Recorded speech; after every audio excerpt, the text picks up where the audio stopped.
there, it's Valencia Tupper again, and I'm here with another video for you challenge moms and tutors and students. Today we're going to be going over team policy, which is something that's used from challenge on upward, really. The debate strand involves team policy and Lincoln Douglas style at various times during the last 4 years of challenge. This seems to be a strand that many tutors and students and parents really struggle with. I am really blessed that my husband was in forensics in high school. So he was on the debate team. They call it the forensics team. And then as an adult, he was asked by a local member of the NCFCA to become a judge for one of their regional tournaments, and he dragged me along. And at first I just kind of hung out in the green room and read books, but then they were desperate one night and they said, okay, will you please come in and judge? And I was hooked. And so anytime the NCFCA comes to town, my husband and I are there judging. So before we even knew team policy was going to be in challenge, we had been exposed to team policy and Lincoln Douglas style debates. So I have a unique perspective because I kind of had been judging them for years. So I get calls from moms all the time, even the ones that aren't in my class, to just sit down and walk them through it. And so I said, you know what, rather than fielding 20 calls a semester, why don't I make a video or a set of videos and try to get that information out. So this is the first video, and I'm gonna try to keep it under 4 minutes, and I'm already at 2.5. Sorry, I'm gonna try to keep it under 5 minutes. And so let's get going. We're gonna talk about the just basic terms that you're gonna come in contact with in team policy. Some of the words you're gonna need to know, and I kind of already started making our list here, is affirmative, negative, construct, and rebuttal. Cross-exam is also another one. So anytime you see the CX, okay, that's cross-exam. And that's exactly like what you think it sounds like.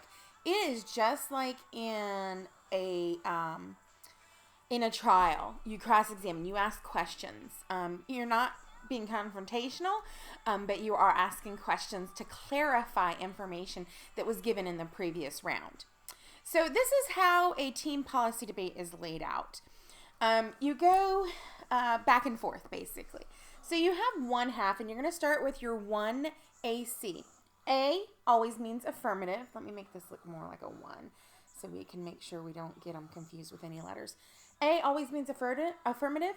N always means negative. You see a C, it's a construct. If you see an R, it's a rebuttal.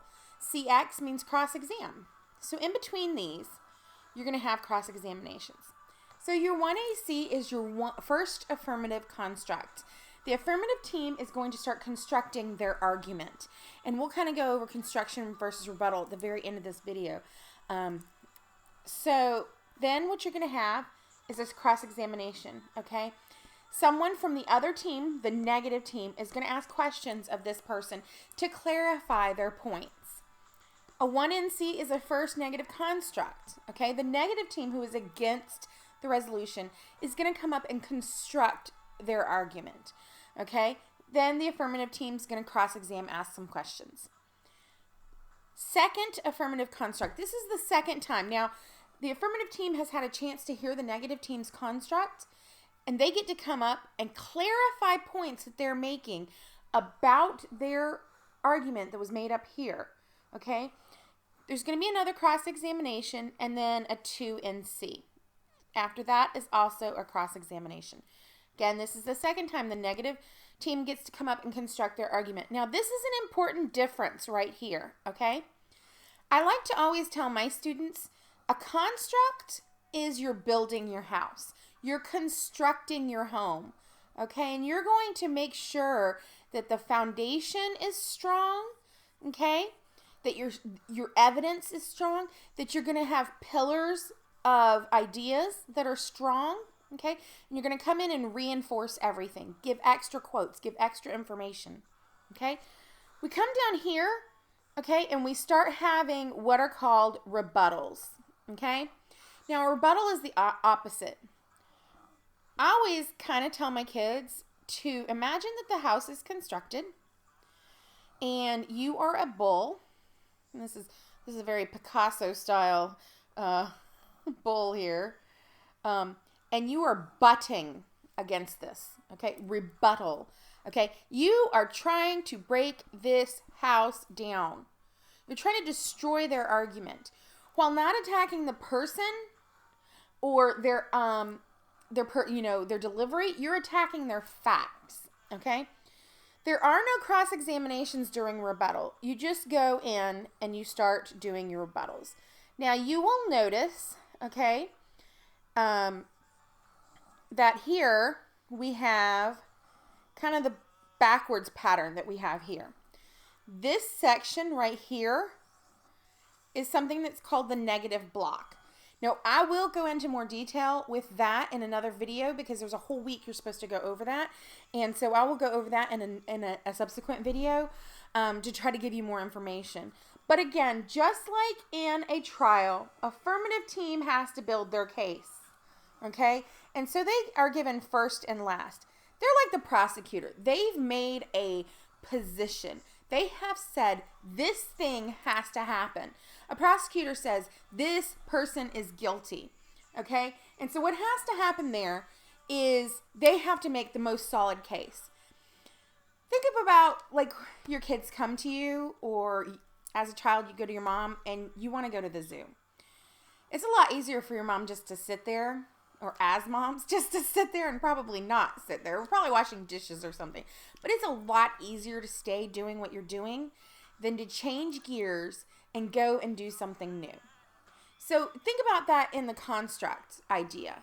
Our resolution, whatever it may be, is easier just to stay how it is. Status quo is always easy.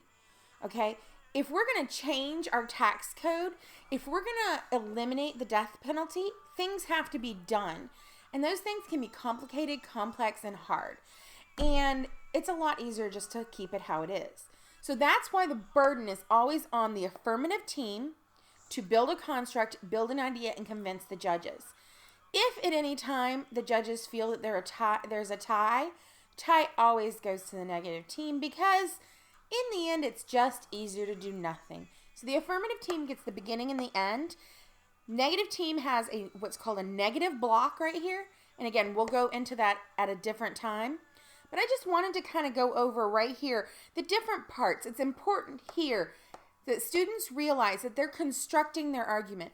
While the cross-examination can bring out holes or weaknesses, we're not using it to necessarily attack. We're using it to clarify, to show maybe that they don't have as many resources and sources as they say, to point out the weakness of their sources, to point out the lack of inherent issue that they have, to point out maybe that they've attacked the wrong problem in their solution, but not to actually break down their construct. We're building our own construct. Here is where the shooting begins. Down here in the rebuttal, that's when you're destroying the house. Okay? So this is a very basic. We'll go into 1AC, negative block, and some other tips and tricks in a future video. So, again, if you have any questions, go ahead and put them in the comments, and I'll try to get to them as soon as possible. Thanks a lot. Bye.